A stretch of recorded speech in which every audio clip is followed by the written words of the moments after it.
Hello viewers, I hope all you are doing great. Viewers, आज के इस lecture में हम कवर करने वाले हैं present indefinite tense. Present indefinite tense क्या होता है?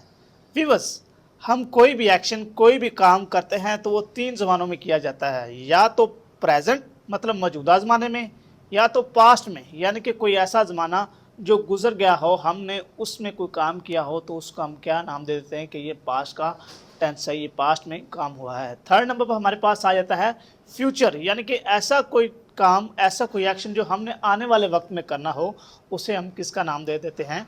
उसे हम फ्यूचर का नाम दे देते हैं। अब पहले नंबर पर हमारे पास आ जाता है प्रेजेंट। अब प्रेजेंट में हमारे पास कितने टेंसेज होते हैं? प्रेजेंट में टोटल हमारे पास 4 होते हैं। पहले नंबर पर आ जाता है प्रेजेंट इंडेफिनिट, दूसरे नंबर पर हमारे पास आ जाता है प्रेजेंट कंटिन्यूस, तीसरे नंबर पर हमारे पास आ जाता है प्रेजेंट परफेक्ट, चौथे नंबर पर आ जाता है प्रेजेंट परफेक्ट कंटिन्यूस। यानी कि जो प्रेजेंट ज़माना है उसमें टोटल हमारे पास 4 टेंसेज होते हैं। तो पहले नंबर पर हमारे पास क्या आ जाता है? Present indefinite tense. अब हम चलते हैं प्रेजेंट इंडेफिनिट टेंस की तरफ कि प्रेजेंट इंडेफिनिट टेंस ये हमें किस तरह के सेंटेंसेस देता है, ये इस सेंटेंस में हमें क्या पता चलता है। तो व्यूअर्स, प्रेजेंट इंडेफिनिट टेंस में पहले नंबर पर हमें पता चलता है डेली रूटीन के बारे में। कोई ऐसा काम जो रोज़ हो रहा हो उसके बारे में हम बात करते हैं, तो वो किस सेंटेंस में करते हैं? प्रेजेंट इंडेफिनिट टेंस में। उसके बाद सेकंड नंबर पर हमारे पास आ जाता है हैबिचुअल एक्शंस। कोई ऐसा काम जो आदतन किया जाए, कुछ कुछ वक्फे के बाद किया जाए, या डेली बेस पे किया जाए, या महीनों बाद किया जाए, या हफ्तों बाद किया जाए, वो आदतन किया जाए, मतलब वो उसको रिपीट किया जाए, तो उसको हम क्या कहते हैं कि ये हैबिचुअल एक्शन है। उसके बाद थर्ड नंबर पर हमारे पास आ जाता है जनरल ट्रूथ्स। अब जनरल ट्रूथ्स क्या होते हैं? मिसाल के तौर पर सूरज मशरक से तलू होता है, सन राइजेज फ्रॉम ईस्ट, कि जो सूरज है वो मशरक से निकलता है। तो यहाँ ये क्या है? General truth. बारिश होती है, इट रेन्स, ये भी हमारे पास क्या है? जनरल ट्रूथ्स, यानी कि ऐसी बातें जिसे कोई भी बंदा जुटला ना सके। फोर्थ नंबर पर हमारे पास आ जाता है परमानेंट सिचुएशंस। अब परमानेंट सिचुएशंस क्या होती हैं? मिसाल के तौर पर अली लाहौर रहता है। अब हम जानते हैं कि अली लाहौर रहता है, ये उसका परमानेंट एड्रेस है, वो वहाँ ही रहता है, तो ये हमारे पास क्या हो गया? अली लाहौर रहता है, ये परमानेंट सिचुएशन है। ऐसे है, मैं टीचिंग करता हूँ, तो ये भी मेरा क्या है? परमानेंट सिचुएशन के। अब हम चलते हैं इसकी पहचान की तरफ कि इस टेंस को पहचानने के लिए हमें क्या जानना ज़रूरी है।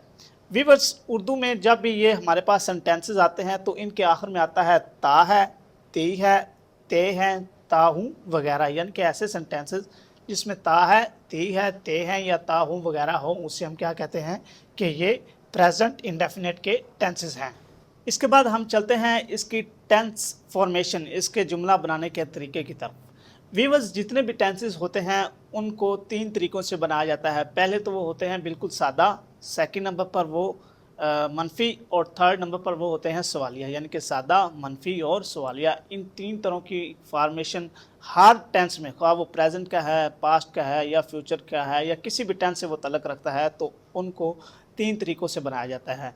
तो अब हम चलते हैं प्रेजेंट इंडेफिनिट के सादा सेंटेंसेस की तरफ कि उनको कैसे बनाया जाता है। अब वीवर्स, हमारे लिए ये जानना ज़रूरी है कि टेंसेस को बनाने के लिए इन चीज़ों का होना ज़रूरी है। पहले नंबर पर हमारे पास आ जाता है सब्जेक्ट। अब सब्जेक्ट किसे कहते हैं? सब्जेक्ट से मुराद ऐसी कोई भी लिविंग थिंग या नॉन लिविंग थिंग जो टेंस में किसी एक्शन को, किसी काम को कर रही हो, उसे हम क्या कहते हैं? सब्जेक्ट। यानी कि सब्जेक्ट वो होता है जो टेंस में, सेंटेंस में किसी काम को सारे अंजाम दे रही है, उसे हम क्या कहते हैं? सब्जेक्ट। सेकंड नंबर पर हमारे पास आ जाता है वर्ब। क्या आ जाता है? वर्ब। अब वर्ब हमने पार्ट्स ऑफ स्पीच में पढ़ा था कि किसी भी काम के करने को, उससे हम क्या कहते हैं?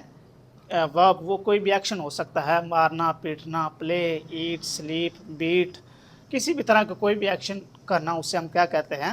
वर्ब। इसके बाद थर्ड नंबर पर आ जाता है हमारे पास ऑब्जेक्ट। अब ऑब्जेक्ट क्या है? एक बंदा कोई भी काम कर रहा है, वो जिस चीज़ पे काम कर रहा है उसको हम क्या कहते हैं? ऑब्जेक्ट। यानी कि ऑब्जेक्ट ऐसा सेंटेंस होता है, ऐसी चीज़ होती है सेंटेंस में जिस पे काम किया जाता है। मिसाल के तौर पर हमारे पास आ जाता है अली प्लेज क्रिकेट, कि अली जो है वो क्रिकेट खेलता है। तो इस सेंटेंस में हमारे पास सब्जेक्ट क्या है? अली। क्यों? क्योंकि ये काम कर रहा है, ये मेन एक्शन को रिप्रेजेंट कर रहा है। एक्शन इसका क्या है, वर्ब क्या है, वो है प्लेज, के वो खेलता है। आगे क्या खेलता है, क्रिकेट। क्रिकेट हमारे पास क्या है, सब्जेक्ट, यानी कि अली जो है वो क्रिकेट खेलता है, तो क्रिकेट इस सेंटेंस में हमारे पास क्या है, object. Viewers, present indefinite tense को बनाते वक्त एक और बात याद रखना होती है, वो ये होती है कि अगर सब्जेक्ट यानी कि काम करने वाला हमारे पास सिंगल है तो हम वर्ब की फर्स्ट फॉर्म के साथ एस या ई एस का इजाफा करेंगे। मिसाल के तौर पर आलिया खाना बनाती है। अब इस सेंटेंस में हमारे पास आलिया क्या है, सब्जेक्ट, क्योंकि ये मेन काम करने वाली है, खाना बनाने वाली है। आगे उसका एक्शन क्या है, उसका वर्ब क्या है, वो है कुक। आलिया कुक, प्लस वो क्या करती है, क्या बनाती है, वो खाना बनाती है। Alia cook food. अब इस चीज़ में एक चीज़ मिसिंग है, वो क्या है, हमने पढ़ा था कि अगर सब्जेक्ट सिंगुलर होगा तो हम कुक, ये जो वर्ब की फर्स्ट फॉर्म है, इसके साथ एस या ई एस का इजाफा करेंगे। तो हम कुक के साथ एस लगा के इसके साथ इजाफा करेंगे तो ये सेंटेंस बन जाएगा आलिया कुक्स फूड, के आलिया जो है वो खाना पकाती है। ऐसे ही आ जाता है हमजा सबक याद करता है। अब इस सेंटेंस में हमजा हमारे पास क्या है, सब्जेक्ट है, वो सिंगुलर है। हमजा आगे हमारे पास वर्ब क्या है, एक्शन क्या है, लर्न, याद करना। क्या, लेसन। लेसन हमारे पास क्या है, ऑब्जेक्ट है, क्योंकि वो क्या याद कर रहा है, सबक। तो इस सेंटेंस में हमारे पास हमजा क्या है, वो सिंगुलर सब्जेक्ट है। अगर सिंगुलर सब्जेक्ट हमारे पास है तो हम वर्ब की फर्स्ट फॉर्म के साथ क्या करेंगे, एस या ई एस का इजाफा कर देंगे। तो हमजा लर्न्स द लेसन, के जो हमजा है वो सबक याद करता है। तो व्यूअर्स, ये थे सिंगुलर। अब हम आ जाते हैं प्लूरल की तरफ। प्लूरल सेंटेंसेस किस तरह बनते हैं। पहले नंबर पर हमारे पास आ जाता है टेंस, वो घर जाते हैं। वो घर जाते हैं, इस सेंटेंस में ते हैं, यानी कि वो ज़्यादा हैं। तो यहाँ हमारे पास सब्जेक्ट क्या हुआ, दे। दे हमारे पास क्या हो गया, सब्जेक्ट। आगे वो क्या करते हैं, उनका एक्शन क्या है, वर्ब क्या है, जाते हैं। अब जाना की इंग्लिश हमारे पास क्या है, गो। दे गो। अब कहाँ जाते हैं, होम। होम हमारे पास क्या हो गया, ऑब्जेक्ट, क्योंकि वो घर जाते हैं। तो इस सेंटेंस में व्यूअर्स हमारे पास जो सब्जेक्ट्स हैं वो प्लूरल हैं, तो हमने जो वर्ब है उसके साथ एस या एस का इजाफा नहीं किया। सेकंड नंबर पर आ जाता है फ़हद और मोहम्मद कहानियाँ लिखते हैं। अब इस सेंटेंस में भी जो हमारे पास सब्जेक्ट्स हैं वो दो हैं, एक से ज़्यादा हैं, प्लूरल हैं। तो इस सेंटेंस में हम क्या करेंगे, फ़हद एंड मोहम्मद राइट, क्योंकि सब्जेक्ट हमारे पास प्लूरल हैं तो वर्ब की फर्स्ट फॉर्म ही होगी और हम इसके साथ एस या ई एस का इजाफा नहीं करेंगे। अब व्यूअर्स, हम चलते हैं इसके नेगेटिव टेंसेस की तरफ। नेगेटिव टेंसेस को बनाने का क्या तरीका है, सबसे पहले हमारे पास आ जाता है सब्जेक्ट एज इट इज़। उसके बाद हमारे पास आ जाता है डू नॉट या डज नॉट, प्लस जब डू या डज नॉट लग जाता है तो वर्ब की फर्स्ट फॉर्म हो जाती है। यानी कि जब भी हेल्पिंग वर्ब टेंस में डू या डज जब भी कहीं भी लग जाए तो वर्ब की फर्स्ट फॉर्म ही लगेगी, उसके साथ किसी भी तरह का कोई भी इजाफा नहीं होगा, ना एस या ई एस का, ना वर्ब की फर्स्ट फॉर्म का, ना सेकंड का, थर्ड का, किसी तरह कोई भी उसमें एडिशन, कोई भी इजाफा नहीं होगा। इसके बाद हमारे पास क्या आ जाता है, ऑब्जेक्ट, यानी कि सब्जेक्ट प्लस डू नॉट या डज नॉट प्लस वर्ब की फर्स्ट फॉर्म प्लस ऑब्जेक्ट। अब सवाल यहाँ ये है कि डू नॉट किसके साथ लगता है या डज नॉट किसके साथ लगता है। पहले हम कवर करते हैं कि डू नॉट ये किन के साथ लगता है। के तौर पर हमारे पास सेंटेंस है, हम क्रिकेट नहीं खेलते हैं, हम ये ज़्यादा हैं। अब हमारे पास सब्जेक्ट कौन सा है, हम, वी प्लस इसके बाद हमारे पास हेल्पिंग वर्ब आएगा डू नॉट, बिकॉज ऑफ जो सब्जेक्ट्स हैं काम करने वाले वो हमारे पास क्या है, plural. Subject plus do not, we do not, plus जब हमने डू नॉट को यूज़ कर लिया तो वर्ब की हमारे पास कौन सी फॉर्म आएगी, first. We do not play, खेलना की इंग्लिश हमारे पास प्ले। आगे हम क्या नहीं खेलते, ऑब्जेक्ट है हमारे पास, वो क्या है, cricket. We do not play cricket. यानी कि जब भी हम नेगेटिव सेंटेंस बनाते हैं, अगर हमारे पास ऑब्जेक्ट प्लूरल है तो हम subject plus do not plus verb की फर्स्ट फॉर्म प्लस ऑब्जेक्ट को हम यूज़ करते हैं। ऐसे ही हम आ जाते हैं सिंगुलर की तरफ। अब सिंगुलर में ये तरीका है कि subject plus does not plus verb की फर्स्ट फॉर्म प्लस ऑब्जेक्ट, यानी कि वहाँ प्लूरल में डू यूज़ हो रहा था, यहाँ हमने डज कर दिया, हमने ई एस का इजाफा कर दिया डू के साथ, तो वर्ब की फर्स्ट फॉर्म प्लस ऑब्जेक्ट वो वैसे का वैसे ही रहेगा। मिसाल के तौर पर रुबीना कपड़े नहीं धोती है। तो इस सेंटेंस में रुबीना हमारे पास क्या है, एक सिंगुलर। तो अब हमने फार्मूला पढ़ा था कि अगर सब्जेक्ट सिंगुलर है तो हम क्या करेंगे कि सब्जेक्ट प्लस डज नॉट कर देंगे। जब डज नॉट लगेगा कि तो वर्ब की फॉर्म फर्स्ट होगी और साथ क्या होगा हमारे पास, ऑब्जेक्ट। अब सब्जेक्ट हमारे पास क्या है, रुबीना, प्लस फार्मूले वाला डज नॉट वैसे का वैसे हमारे पास आ गया, प्लस वर्ब हमारे पास क्या है, हमारे पास धोना, wash.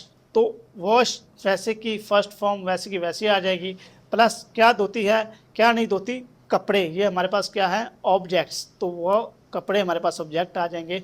Rubina does not wash the clothes. तो यहाँ हमारे पास सब्जेक्ट सिंगुलर था तो हमने डज नॉट को यूज़ किया, वर्ब की फॉर्म को हमने वैसे का वैसे सिंपल और पहले ही लिख दिया। तो व्यूअर्स ये समझ आ गई होगी कि अगर सब्जेक्ट सिंगुलर है तो हम डज नॉट, अगर सब्जेक्ट प्लूरल है तो हम डू नॉट का इजाफा करेंगे।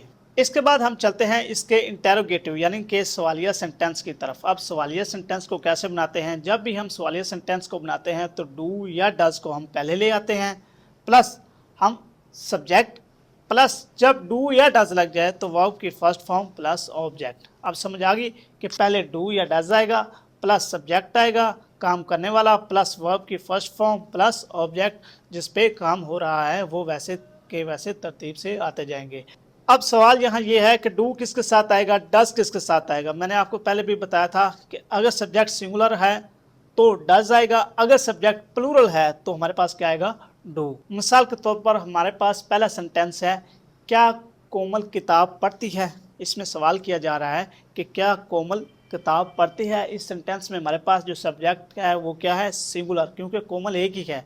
तो अब हम क्या करेंगे कि हमने पढ़ा था कि अगर सब्जेक्ट सिंगुलर है तो हम पहले कौन से हेल्पिंग वर्ब को लगाएंगे, डज।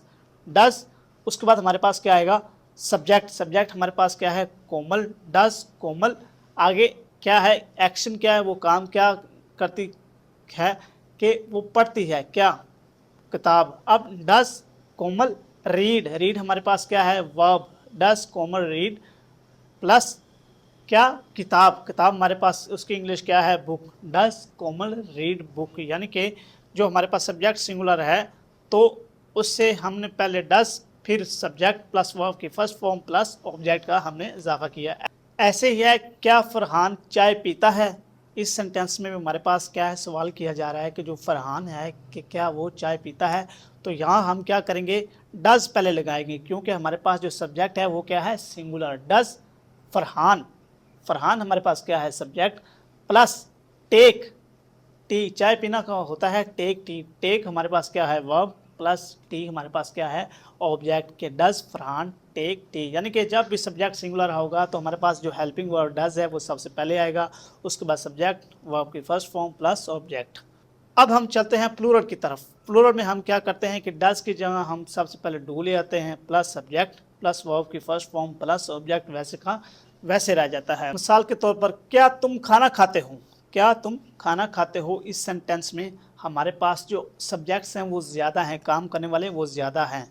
तो इस सेंटेंस में हम क्या करेंगे, डू हमारे पास पहले आ जाएगा, प्लस सब्जेक्ट क्या है हमारे पास, तुम, यू, उसके बाद यू, प्लस क्या वो काम कर रहे हैं, एक्शन क्या है, खाना, ईट, क्या, plus food, do you eat food, के क्या तुम खाना खाते हो। इसमें सब्जेक्ट हमारे पास प्लूरल थे, हमने क्या किया, डू को लगा के वर्ब की फर्स्ट फॉर्म कर दिया। इसके बाद नंबर सेकंड पर हमारे पास आ जाता है, क्या अहमद और अली स्कूल जाते हैं, कि जो अहमद और अली हैं कि वो स्कूल जाते हैं कि नहीं जाते। इसमें हमारे पास क्या है, सवाल पूछा जा रहा है। तो हम पहले क्या करेंगे कि डू पहले लगाएंगे, फिर उसके बाद सब्जेक्ट हमारे पास कौन से हैं, अहमद एंड अली, ये दोनों इकट्ठे काम कर रहे हैं। Ahmed and Ali go to school, के जो अहमद है और अली है वो क्या स्कूल जाते हैं या नहीं जाते। बस ये थे हमारे पास प्लूरल सब्जेक्ट्स के साथ कुछ सेंटेंसेस जिसको हमने ट्रांसलेट किया। अगर किसी स्टूडेंट को किसी चीज़ की समझ ना लगी हो या किसी भी पॉइंट पर वो मज़ीद रहनुमाई लेना चाहता हो तो वो कमेंट सेक्शन में कमेंट करके पूछ सकता है। शुक्रिया।